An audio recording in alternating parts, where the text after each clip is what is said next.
നമസ്കാരം, ഞാൻ മനോജ് നെടിയാക്കൽ. ഇന്നത്തെ റബ്ബർ വാർത്തയിലേക്ക് എല്ലാവർക്കും സ്വാഗതം. റബ്ബറിന് വില കൂടിക്കൊണ്ടേയിരിക്കുന്നു.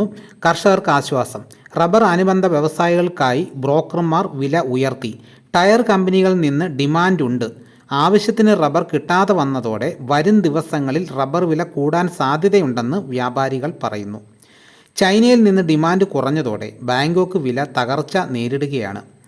കഴിഞ്ഞ വാരം ബാങ്കോക്കിൽ RSS 4 കിലോയ്ക്ക് 5 രൂപയാണ് കുറഞ്ഞത്.